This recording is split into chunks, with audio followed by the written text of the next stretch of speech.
we live? Live. Seems to say that we're live. I'm alive. We're alive. I guess.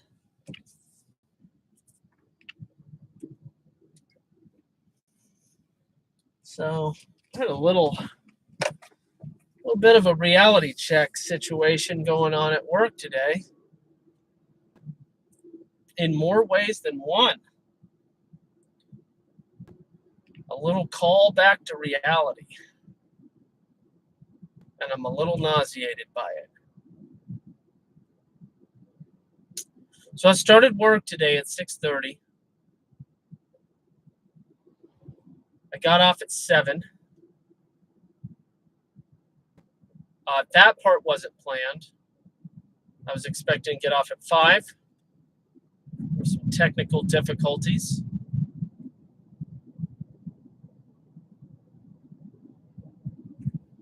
I had 2 experiences today.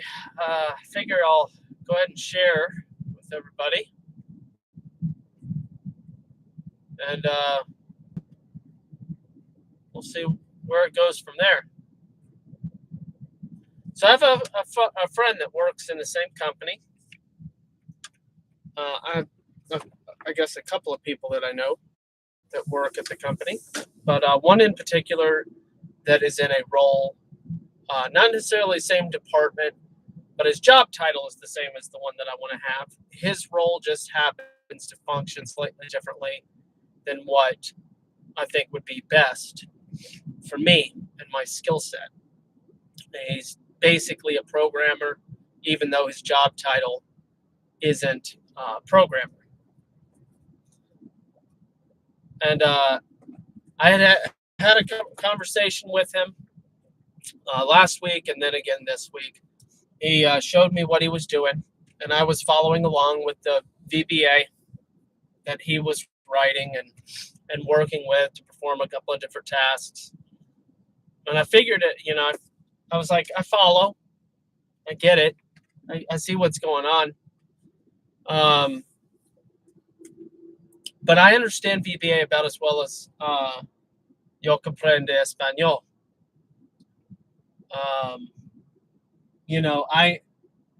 I get the structure. I know some of the vocabulary. I'm not fluent. Not in the least. I consider myself about as fluent as a 2-year-old in Spanish. One or two, but I'm leaning towards 2. And I consider myself about as fluent as a 4-year-old in French. About a 4-year-old. Now, I also believe that I could be as fluent as a 10-year-old in Spanish or French in 6 months or less, just based on my root or base knowledge. I also believe that in 6 months, I could be just as fluent in VBA, SQL, C# or C++, any of the other things, because I do understand their structure. They have different little nuances. All that being said, the reality check is this. What's the reality check? I've hopped industries too many times. And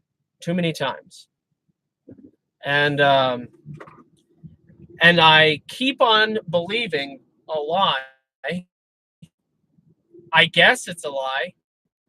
I can't help but accept that it's a lie. I keep on believing that I have accumulated knowledge that is of some credit to me. But I keep on seeing and experiencing the exact opposite. So my conclusion is that I have to be fooling myself.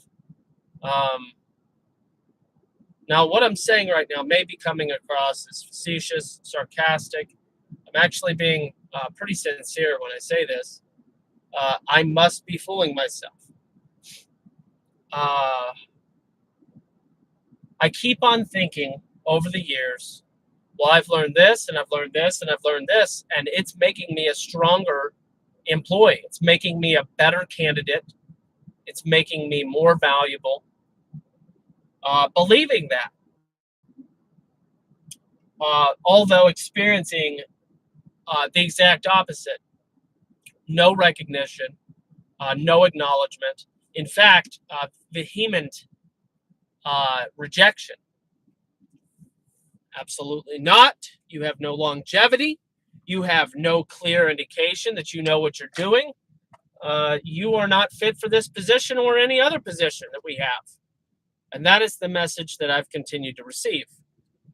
I'll end up getting into a low-level position, proving myself within that position. Everyone in that role that is an equal to me, cohorts, look at me as though I'm an enigma. I think that might be the right word. Looking at me as if I'm strange. I don't belong. I'm overqualified. And that'll lead me to my next reality check after I fuel my tank. If you'd like to help and support my gasoline, that would be very helpful because all money I'm receiving is helping feed my family. It'll be around $50, but not that I'm telling you to give me $50. It's just giving you a heads up. I'll be back. You'll see me. I'm fighting a sneeze.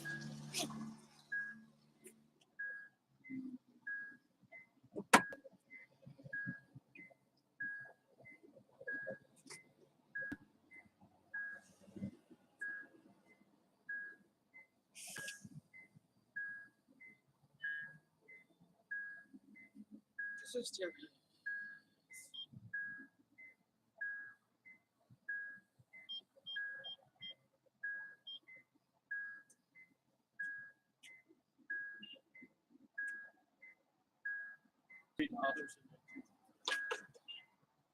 Outrageous.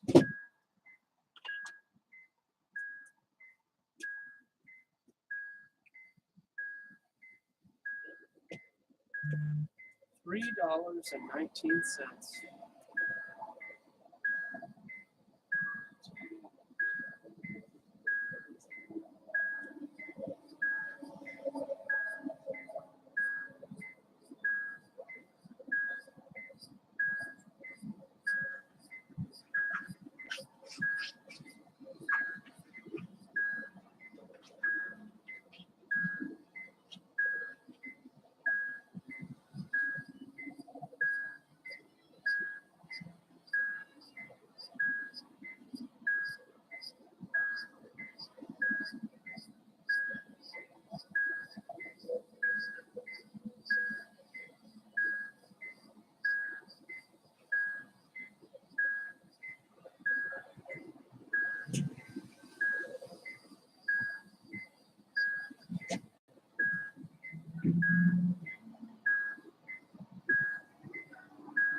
Oh, cashier has my receipt. Well, oh well.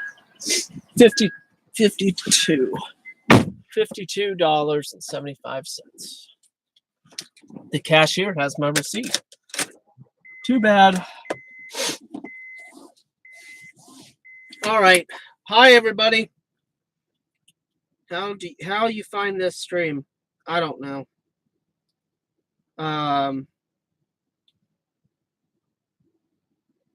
Wait. Christopher Davis. Sorry, man.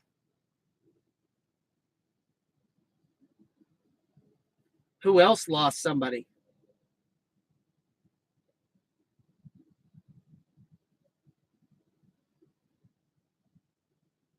I'm starting to think you live in that car. Not yet, Sergeant Peterson. Not yet. You know that I have a home. You've been on some of my nighttime streams.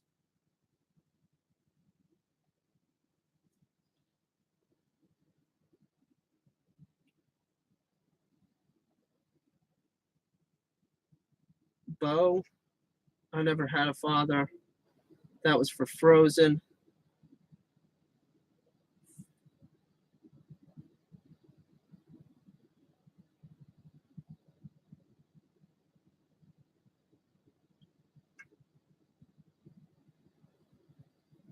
My home is a soundstage. I don't even know what that means. That sounds weird. All right. So let me see if I can pick up kind of where I left off. I'll recap because there's a couple of you are new to tonight's. Anyway, so basically I'm coming to the understanding that I've had too many jobs, I've hopped too many industries, I've done too many things, and I was always under the impression that I was accumulating. At the very least, I was under the impression that at least I was learning new skills, and it would accumulate into a more well-rounded, diverse, holistic, quality employee that would be valued because, oh, look at these diverse sets of skills. This is a person that obviously knows how to learn. This is a person that operates well under pressure and makes it happen and gets the job done. Nope, not at all. Not at all. Here's what actually happens. Okay, this person has no direction. This person has no plan. This person is unstable. This person obviously can't perform well because when the times get tough, they obviously bail. And what happens is, based on resumes, based on paper, that's just how they see it, because that's what the numbers say. That's what the stats say. That's how you understand something based on the norm. And normally, that absolutely is the case. As somebody that never spends more than 2 years in a job, typically is a flake, unreliable, not trustworthy, probably been fired. They're just covering for and lying, and they just think, nobody's going to check. All those things are statistically extremely likely, and therefore it's probably all true. Okay, so that part I'm being a little sarcastic. However, I always I try to throw myself under the bus and give the world a little bit of a benefit of the doubt in regards to these assumptions. So I go, okay, how am I unreliable? How am I not loyal? How am I a flake? How am I not able to cut it? How am I somebody that when the going gets tough, I quit? How am I that person? And I've answered this question for myself and to others many times. And I find myself a true exception in most areas, except in that when an employer says, yes, you have diverse skills, but we don't care. This is what we're looking for. And I don't care how fast you learn. I don't care what you could learn. I care what a potential candidate knows right now. And I don't care if you could learn it in 4 weeks, just as well as the dude that already knows it. I'd rather have the guy that already knows it. And I go, yeah, me though. And then I go, oh. So finally, the reality check kind of that is a little bit hitting me right now is just, oh, I'm not special. I mean, we're all made in the image of God and have our quality. In regards to getting a job, I'm nothing special except I have some skills that other people really don't have. And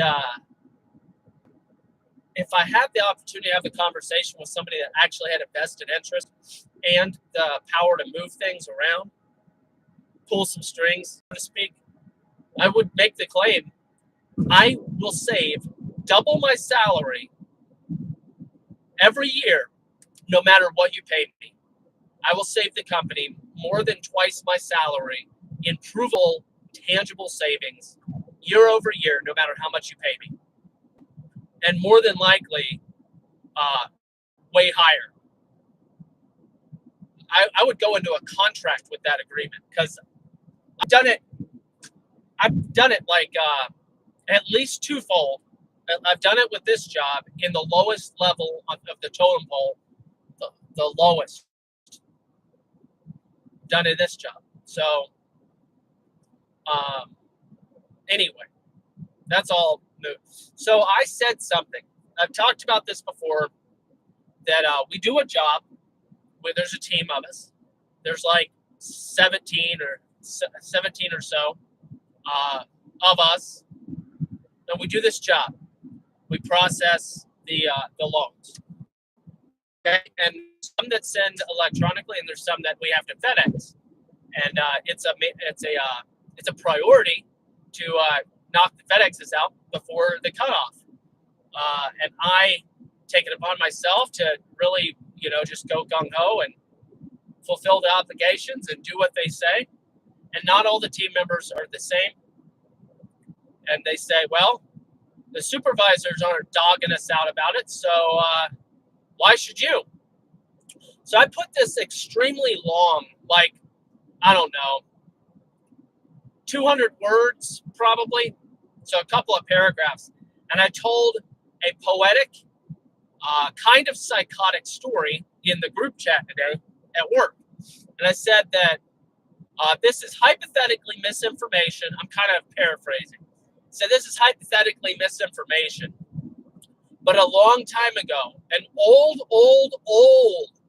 Native American medicine man in Hanging Dog, North Carolina, told me as I was panning for gold, that's how I set up my story, that if we didn't get the FedEx loans out on time, that we would all equally be fired for life, never to be hired by any employer ever again, forever, and that we would be all shipped off to live on an island in the Arctic Circle. By the way,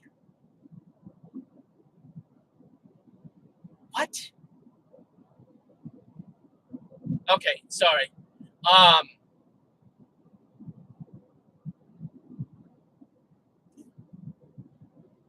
Anyway, I just got distracted by some visual images in my head regarding the flat Earth thing. But anyway,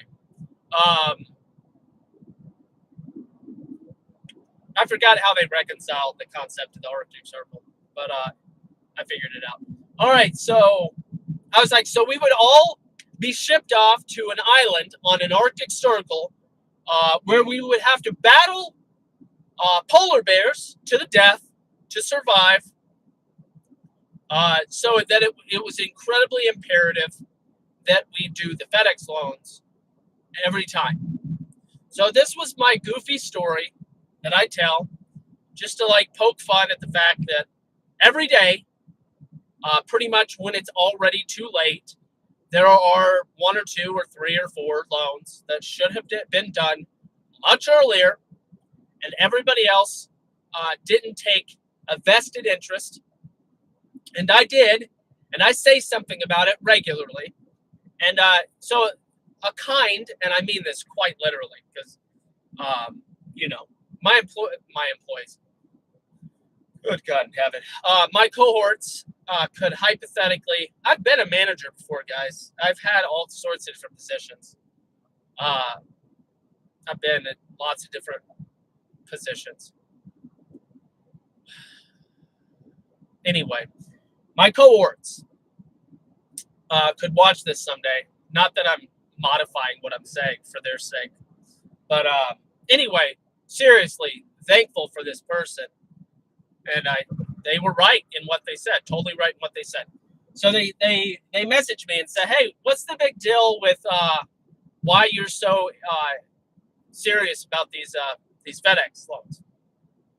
And I explained, there's days when we have 25 and I did 10, and there's like 6 of us doing these. Why did I do almost half? Some days I do half, but there's more than 2 of us, so logically it doesn't make any sense, blah, blah, blah, blah. And they're like, well, listen, when you say what you say in chat, it's kind of annoying because basically the supervisor isn't taking it nearly as seriously as you are, and you have the same job title as we do. So you're not annoying, but this kind of is, and you shouldn't be stressing out the way that you are. And they said a couple other things. They were trying to be kind, but they were also trying to kind of reality check me. And I thanked them. And I was like, in my mind, I'm thankful, literally, wholeheartedly, genuinely thankful for what they said.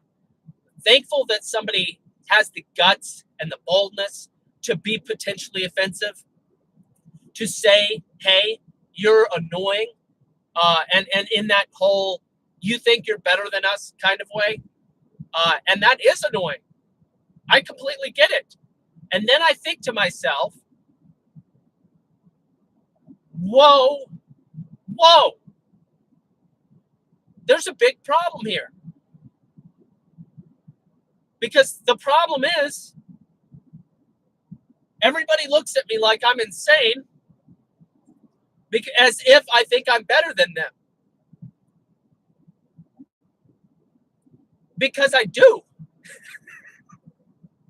Not in regards to quality as a human being, not in regards to value unto God. That's all. I'm nothing in that regard. The least. But yes, I am potentially, pridefully so, arrogant. I think that I'm better than most of the employees that I'm working with. If I'm right that I am quantitatively or qualitatively better than my cohorts, if I'm right, I don't know that reduces the level. I don't flaunt it like that, though. If anybody here that hasn't been watching me for like a month or 2 or whatever, if you've been watching me long enough, you already know kind of my personality, my style of communication, the ways that I get it wrong, the ways that I think I get it right. I think I'm humble at the time. I think I'm way too hardcore about certain things sometimes or whatever. And it comes across as arrogant. And a lot of people that have higher intelligence can come across as arrogant because they see a massive discrepancy.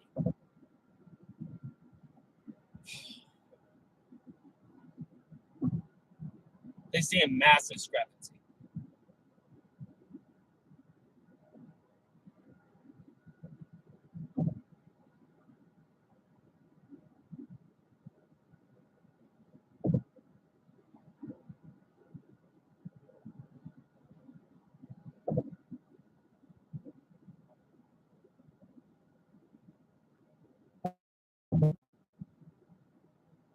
Anyway,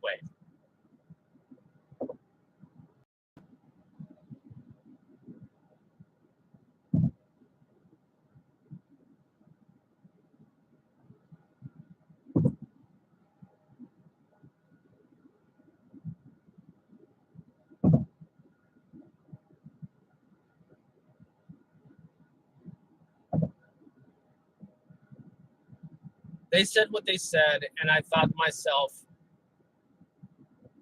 I think that you deserve a better job, just like I think I deserve a better job.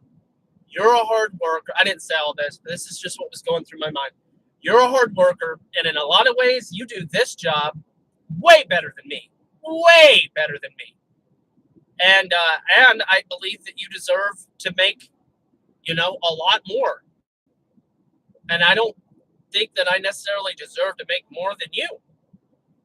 However, I know that my skills, my abilities, what I have accomplished in the position that I'm currently in, and in life in general, qualifies me for more than the other people that are on my team. So it comes through, and that is really gross to most people, because it's annoying to be around somebody that thinks that they're better than you, even if they might be. But the problem is it's like mixing up value versus quality. And by quality, I mean like tangible benefit as an employee, or tangible quality as an employee. And when you think that somebody thinks that they're better than you existentially, that's disgusting, obviously. But when you just know that somebody doesn't belong where they're at, and they're probably way higher qualified than you, that shouldn't be disgusting. That shouldn't be annoying. That should just be, be like, I feel for you. Hope things work out, because, man, it would suck to be you if I knew what you knew and I was stuck on the lowest level of a company. Anyway, so they said what they said, and here's the part that really hit me. It's when they said, and you have the same job title as us, and you're acting like you don't. You're acting like you're a little mini manager, a little mini supervisor. And I am acting like that. And that would be really annoying. But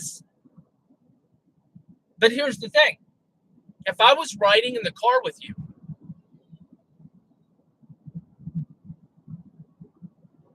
especially if I was in the back seat, just for emphasis, I would probably be, especially if I knew where we were and stuff. Let's say hypothetically you have the GPS plugged in. You're like, I'm just going to follow the GPS. Don't worry about it. You already gave me that instruction. I'm still going to be like, well, actually, you should do this. I'm a backseat driver. It's part of, some people blame and say, I want to say it's part of my personality. Hypothetically, it is. Hypothetically, because that's what all the personality things say. If personality is bunk and all ridiculous and silly, then fine, it's not part of my personality. It's part of my sin profile, or I don't know. Is it a sin to be a backseat driver? Is it a sin to just be annoying? I don't know. But if you're right, is it a sin?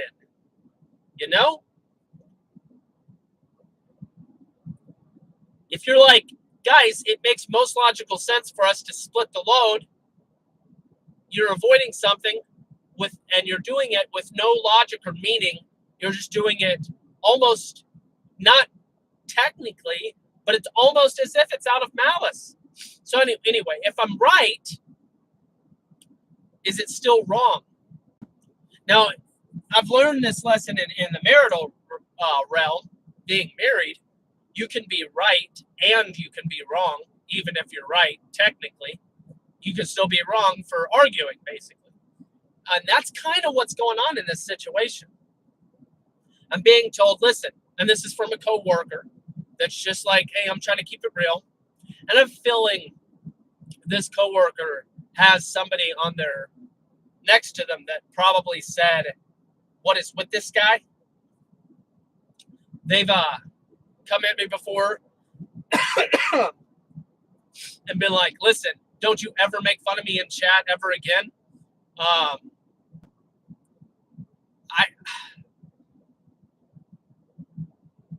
They asked a question about why something was zero. So I said 127,000 minus 127,000 equals zero. And that's why.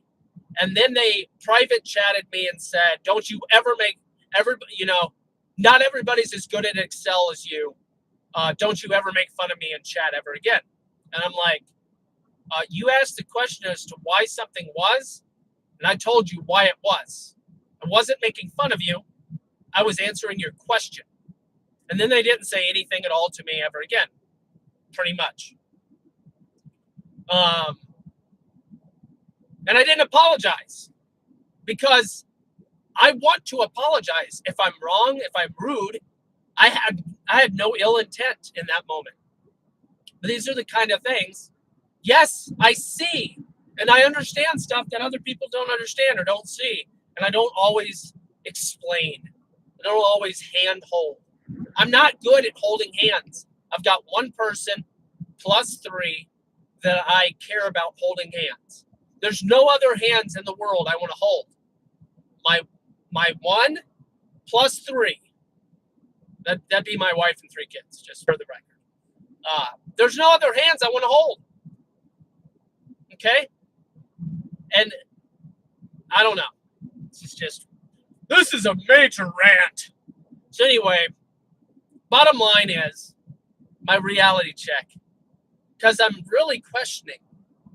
Well, this is what you need to do, Devin. You need to, and this is me, you need to work a job, and you need to work it and work 24 months at a job for once in your life.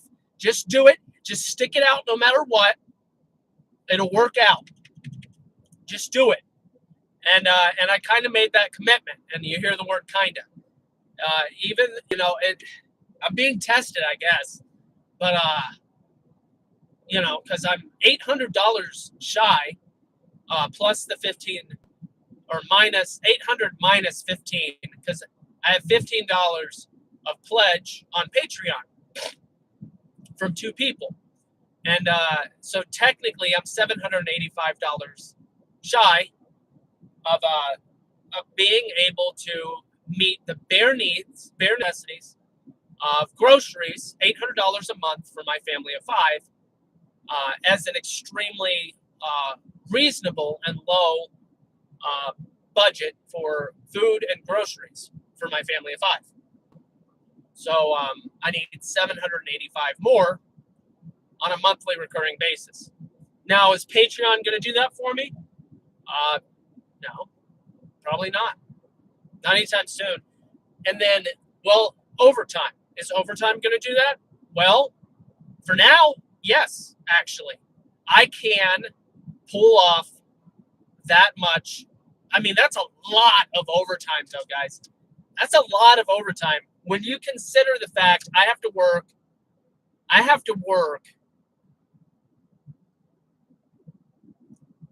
like 54 or 55 hours every week. And that is in the business that I'm in, that's because it's temporary. It's temporary. All right. You guys, this is my 13th or 14th job. I think it's my 13th. It might be my 14th. I can't keep track. I have no job longer than 21 months, and I need to break the pattern. Yes, I could go deliver pizzas, hypothetically. Yeah, I could become a slave of some kind of sales job, which is a nightmare. I've done commission. Well, there's these jobs where you get a draw, you could do the car selling. I think I would really, I might actually jump off a bridge if I became a car salesman. I wouldn't do that, guys. Not in a trillion years would I jump off a bridge. Maybe one that was 3 foot off the ground, like a little bridge over a river that's like 3 feet off of the ground. And by river, I mean stream, trickling stream. I might jump off of one of those just to be dramatic.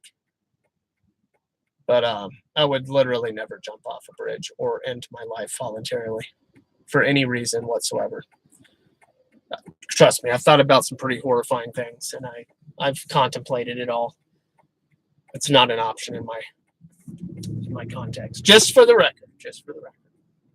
Would you look at that? Look at that.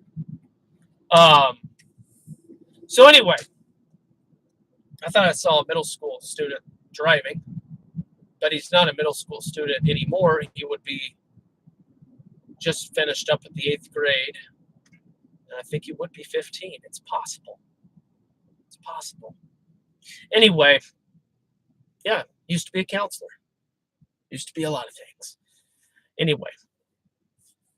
So there's a lot of things. I could just go get a different job, right? But then I would be violating the principle to hang it out or stick it out or whatever. Stick it out. I would be violating that had logic and reason behind it. There was meaning behind that decision of no. Get this job, stable company, work hard, and stick in there no matter what, break the 24-month mark, and just see what happens. And I am not even to the 12-month mark, and I'm contemplating becoming a garbage man. So I look at this situation. And and primary trigger is the fact that I'm not making enough to provide for my family, which is a actual real problem. So that's not to be completely ignored, obviously. Consider the context of having so many different jobs, never longer than 21 months, most of the time 12, a handful of them, 1 or 2 or 3 of them I had for like 3 or 4 months. They were just kind of get you by jobs. But anyway, consider that context and making a decision. Nope, stick it out. Defy the pattern, break the pattern. Okay? Consider all of that. All that being said, I have to look at this situation of being 10 months in, 10 months, and going and looking at other options, scouring Indeed just for some miracle other position that doesn't exist and never will. And I have to go, what is wrong with me? And then some people are like, yeah, you might have some problems, but it's not you, it's the system. It is the system. And I'm like, sure is. But even if it is the system that's all jacked up and it's just horrifyingly, just the system is evil and messed up and all that, what can I do about it? Oh, you got to be independent, grow your own food. And I'm renting. And you gotta have something to start something, you gotta work towards it, and I'm just not in a position. There's some things I could do. I could buy a 55-gallon rubber in half and build me a little potato garden or whatever, which is one of the projects, obviously, because it sounds like I have it pretty well planned out. But I can't do that right this minute. Well, yeah, I mean, you're making that kombucha, you could sell that. I mean, who am I going to sell it to? And then the authorities are going to act like I'm running some kind of alcohol scam or something, and proper facilities, all that nonsense. You got to do all that stuff under the radar, and I'm not good at. Guys, massive hat. I don't have tiny hats. I don't have any tiny hats. Okay, so I'm not good at special business operations. Okay, have I run business in different capacities? Yeah, I have. And there are aspects that I'm really great at. But there's also, when it comes to bureaucracy, kryptonite, guys. Straight kryptonite. Bureaucracy is in the system and the nonsense and the up, down, down, left, right. It's just...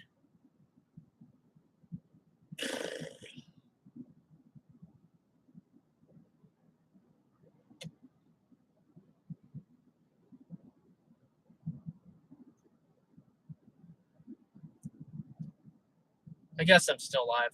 I guess you guys are here. I obviously can't read the chat because I'm trying to stay alive here.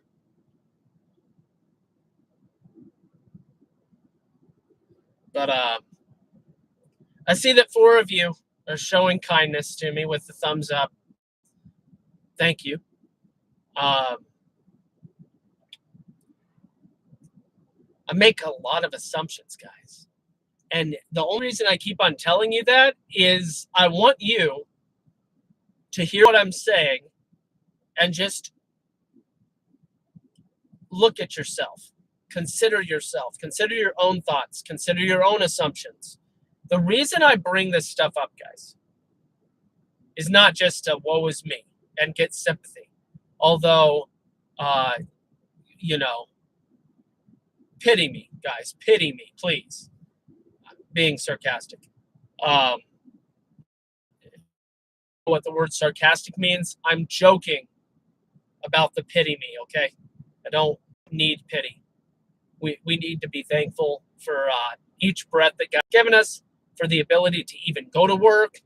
I am thankful for these things. I have way more to be grateful for and thankful for than I have to complain about. Stuff needs to change, but that doesn't mean to stop being thankful, and doesn't mean to stop being grateful. But anyway, when I tell you about these issues, I mean for you to look at your own life and analyze yourself.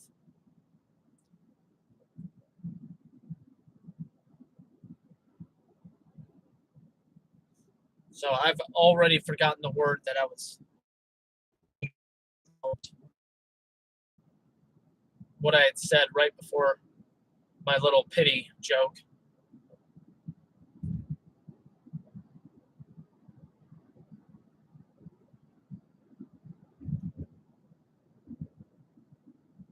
Assumptions. There's the word. That took a while. Ooh, I was like going through the Mind Palace, and I saw it. There's a roller coaster in my Mind Palace, and it was just after the woo. It was this weird spot in my roller coaster in my Mind Palace. If you've watched Sherlock, you know what I'm talking about. And yes, I actually have one of those before. That's why I was so fascinated when I saw the show. I was like, that's... other people do that? I was like, you what? That's a real thing? I thought I was insane. No, it's how I memorize stuff. One of the ways. Libraries, objects, and apparently a roller coaster is also in my Mind Palace. And that's where the word assumptions was just sitting on the railroad, tracks or whatever. And I went up anyway. It doesn't matter. You guys think I'm insane anyway, at least as far as that goes. But assumptions, guys. I want less people.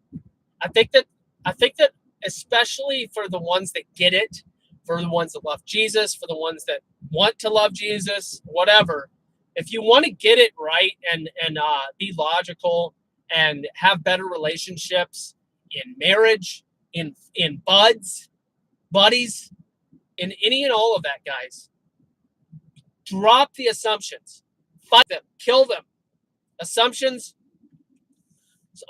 are the worst. Okay, they'll lead you down really bad places, and they rob you. They literally rob you. Hey, that assumption stole my bike. It's like that. Hey, you can't do Owen's song. That's not legal. I thought parody was legal, bro. Come on now. Chill. I know it doesn't rhyme. Actually, his doesn't rhyme either. It doesn't rhyme at all. But yeah, that assumption stole your wife. Hey, that assumption stole your life. Hey, that assumption stole your bike. Anyway, that's interesting. All right, I will be checking out the chat. Assumptions. That's my message to you. I may or may not do a stream tonight. I don't know. It always depends on what's going on with El Senorita. My wife is not Espanol, by the way. You guys have seen her once at the 250 subscription mark, and we're still really far away from my 500 subscription wrap special. And I said at 500, I'd also have my wife on here again. But 500's far away. It's whatever. All right, so stay away from assumptions, kill them in your life, and get to know people. Have relationships, ask questions, don't assume anything. Ask questions. Ask questions to yourself, ask questions to the people that know you, ask questions about the people you're curious about or angry at or whatever. Just ask questions. Ask questions. You don't know everything. Might just be a personal problem. Maybe everybody else in the world, maybe they don't have assumptions. I'm kidding. Everybody has an assumptions problem. So work on it, guys.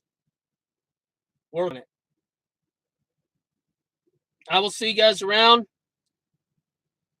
I